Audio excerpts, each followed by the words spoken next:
മൊത്തം വെള്ളം നിറഞ്ഞു കഴിഞ്ഞ് ഫ്ലാറ്റിലുള്ള ആളുകൾക്ക് പുറത്തേക്ക് പോകാൻ പറ്റാത്തൊരു സാഹചര്യം ആവുമോ? ഇവിടെ എങ്ങനെ സ്ഥിതി എന്ന് പറഞ്ഞാൽ വെള്ളം നിറയുമെന്ന് തോന്നിക്കഴിഞ്ഞാൽ എല്ലാവരും പുറത്ത് വേറെ ഏതെങ്കിലും സ്ഥലത്തേക്ക് മാറും. ഇപ്പോൾ ഇവിടെ ഒരു ആറോളം ഫാമിലി, ഇപ്പോൾ ഞാനടക്കം ഒരു ആറോളം ഫാമിലി ഇപ്പോൾ ഇവിടെ ഉള്ളൂ. ബാക്കി എല്ലാവരും മിനിഞ്ഞാന്ന് വൈകുന്നേരം തന്നെ പുറത്തോട്ട് പോയിട്ടുണ്ട്, ബന്ധുവീടുകളിലേക്കോ അല്ലെങ്കിൽ ഹോട്ടലുകളിലേക്കോ. കാരണം ചില ആൾക്കാരൊക്കെ ഇവിടെ ദൂരെ നിന്ന് വന്ന് താമസിക്കുന്നവരൊക്കെ ഉണ്ട്, അവരൊക്കെ ഹോട്ടലുകളിലേക്കും മറ്റും മാറും. കോഴിക്കോട് നഗരത്തിലെ കണ്ണാടിക്കൽ പ്രദേശത്താണ് ഞാനുള്ളത്. ഇവിടെ ഇപ്പോഴും വെള്ളം പൂർണ്ണമായി ഇറങ്ങിയിട്ടില്ല. ഇന്നലെ ആളുകളുടെ അരയ്ക്ക് മുകളിലായി വെള്ളം ഉണ്ടായിരുന്നു. നിലവിൽ വെള്ളം ഇറങ്ങുന്നുണ്ട്, പക്ഷെ അത് വളരെ പതുക്കെയാണ്.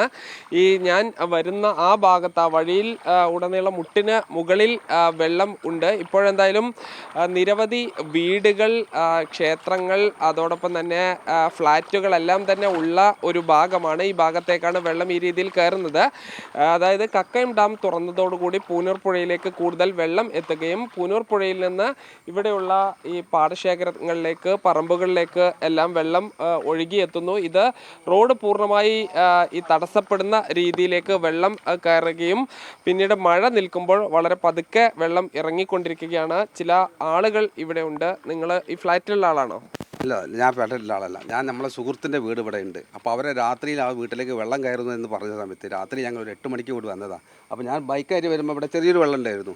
അപ്പോൾ ഞാൻ വണ്ടി ഇങ്ങോട്ട് കയറ്റി ആ സുഹൃത്തിൻ്റെ വീട്ടിൽ പോയി അവരൊക്കെ കാര്യങ്ങളൊക്കെ ചെയ്ത് തിരിച്ച് രാത്രി ഒരു 12 മണിക്കും കൂടി വരുമ്പോഴത്തേക്കും കൂടി വരാൻ പറ്റുന്നില്ല. അത്രയും വെള്ളം ഇവിടെ നിറഞ്ഞു ഒഴുകിപ്പോയി. അതാണ് ഇവിടുത്തെ അവസ്ഥ. അതായത് ഇപ്പോൾ കാണുന്നതിൻ്റെ ഇരട്ടി വെള്ളം ഉണ്ടായിരുന്നു ഇവിടേക്ക്. ഇപ്പോഴും തന്നെ ഞാൻ ബൈക്ക് എടുക്കാൻ വന്നതാണ് എൻ്റെ ജോലിക്ക് പോകാൻ വേണ്ടിയിട്ട്. പക്ഷേ ബൈക്ക് എടുക്കാൻ പറ്റില്ല. ഇപ്പോഴും ഒരു അരക്കി വെള്ളം ഗേറ്റിൻ്റെ അടുത്തുണ്ട്. റോട്ടിലൂടെ ബൈക്ക് കൊണ്ടുപോയി കഴിഞ്ഞാൽ പിന്നീട് അത് ഉപയോഗിക്കാൻ പറ്റാത്ത സാഹചര്യത്തിലേക്ക് പോകും. തീർച്ചയായിട്ടും. കാരണം വെച്ചാൽ അതിലുള്ള സൈലൻസറിലൊക്കെ വെള്ളം കയറി കഴിഞ്ഞാൽ പിന്നെ അത് ഉപയോഗിക്കാനുള്ള ഭയങ്കര ബുദ്ധിമുട്ടായി വരും. നമ്മൾ സുഹൃത്താണ് എന്നെ രാവിലെ എന്നിപ്പോൾ ഇവിടെ കൂട്ടി കൊണ്ടുവരും, വണ്ടി എടുക്കാൻ പറ്റുമോ നോക്കാൻ വേണ്ടിയിട്ട്. ഇപ്പോൾ അതായത് മഴ തുടങ്ങിയ ആദ്യ ദിവസം മുതൽ ഈ രാവിലെ വന്ന് സാഹചര്യം വിലയിരുത്തുകയാണ്. അതെ. ഇന്നലെ രാത്രിയിൽ അങ്ങനെ മഴയൊന്നും ഇവിടെ ഉണ്ടായിട്ടില്ല. എന്നാലും ഇവിടുന്ന് വെള്ളം വലിയിട്ടില്ല. കാരണം ഈ പൂനൂർ പുഴയിലെ ഒഴുക്ക് കാരണമാണ് ഇവിടെ വെള്ളം വലിയാത്തത്. നിങ്ങളിവിടെ ഫ്ലാറ്റിൽ താമസിക്കുന്ന ആളാണല്ലോ. എന്താണ് ഇപ്പോൾ വെള്ളം ഇറങ്ങി തുടങ്ങിയിട്ടുണ്ട്, ഇന്നലേക്കുള്ളൊരു അവസ്ഥ എങ്ങനെയാണ്? ഇന്നലെ വെള്ളം ഇവിടെ ഇങ്ങനെ കെട്ടി നിൽക്കുകയായിരുന്നു. വളരെ സ്ലോ ആയിട്ട് കുറഞ്ഞ തോതിൽ വെള്ളം പുറത്തോട്ട് പോകുന്നുണ്ടായിരുന്നുള്ളൂ. ഇപ്പോഴാണ് കുറച്ചുകൂടി കൂടുതലായിട്ട് വെള്ളം പുറത്തോട്ട് പോയിട്ടുള്ളത്. ഓക്കെ, ഇവിടെ ഈ മൊത്തം വെള്ളം നിറഞ്ഞു കഴിഞ്ഞ് ഫ്ലാറ്റിലുള്ള ആളുകൾക്ക് പുറത്തേക്ക് പോകാൻ പറ്റാത്തൊരു സാഹചര്യം ആവുമോ? ഇവിടെ എങ്ങനെ സ്ഥിതി എന്ന് പറഞ്ഞാൽ വെള്ളം നിറയുമെന്ന് തോന്നിക്കഴിഞ്ഞാൽ എല്ലാവരും പുറത്ത് വേറെ ഏതെങ്കിലും സ്ഥലത്തേക്ക് മാറും. ഇപ്പോൾ ഇവിടെ ഒരു ആറോളം ഫാമിലി, ഇപ്പോൾ ഞാനടക്കം ഒരു ആറോളം ഫാമിലി ഇപ്പോൾ ഇവിടെ ഉള്ളൂ. ബാക്കി എല്ലാവരും മിനിഞ്ഞാന്ന് വൈകുന്നേരം തന്നെ പുറത്തോട്ട് പോയിട്ടുണ്ട്, ബന്ധുവീടുകളിലേക്കോ അല്ലെങ്കിൽ ഹോട്ടലുകളിലേക്കോ. കാരണം ചില ആൾക്കാരൊക്കെ ഇവിടെ ദൂരെ നിന്ന് വന്ന് താമസിക്കുന്നവരൊക്കെ ഉണ്ട്, അവരൊക്കെ ഹോട്ടലുകളിലേക്കും മറ്റും മാറും. ഇതാണ് ഇവിടെ ഒരു ഫ്ലാറ്റാണ്. ഈ ഫ്ലാറ്റ് സമുച്ചയത്തിലുള്ള ആളുകൾ, ഇവിടെ വാടകയ്ക്ക് താമസിക്കുന്ന ആളുകൾ, ഫ്ലാറ്റ് വിലയ്ക്ക് വാങ്ങി താമസിക്കുന്ന ആളുകളൊക്കെ ഉണ്ട്. അവർ ഈ സുരക്ഷിതമായ സ്ഥലത്തേക്ക് മാറും, നഗരത്തിലെ ഹോട്ടലുകളിലേക്ക് വാടകയ്ക്ക് മാറും.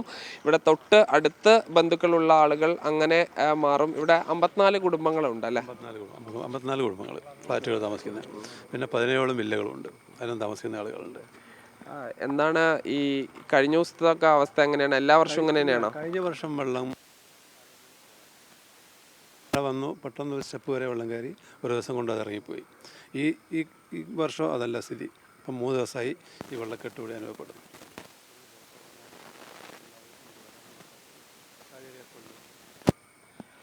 എന്തായാലും വെള്ളം ഈ ഇറങ്ങും എന്നൊരു പ്രതീക്ഷയിൽ തന്നെയാണ്. മഴ തുടരുകയാണെങ്കിൽ പ്രതിസന്ധി രൂക്ഷമാകും. കാരണം ഈ പൂനർപ്പുഴയിൽ നിന്ന് വലിയ തോതിൽ പാടത്തേക്ക് വെള്ളം കയറുകയും അവിടെ നിന്ന് ഈ ഭാഗത്തേക്ക് വെള്ളം ഇരച്ച് കയറുകയും ചെയ്യും. ഇപ്പോഴും ആളുകൾക്ക് വാഹനങ്ങളുമായി പുറത്തേക്ക് പോകാൻ കഴിയാത്ത ഒരു അവസ്ഥ തന്നെയാണ് ഉള്ളത്. ജയ്സൽ ബാബു പിലാശ്ശേരിക്കൊപ്പം സാജിദ് അജ്മൽ, മീഡിയ 1 കോഴിക്കോട്.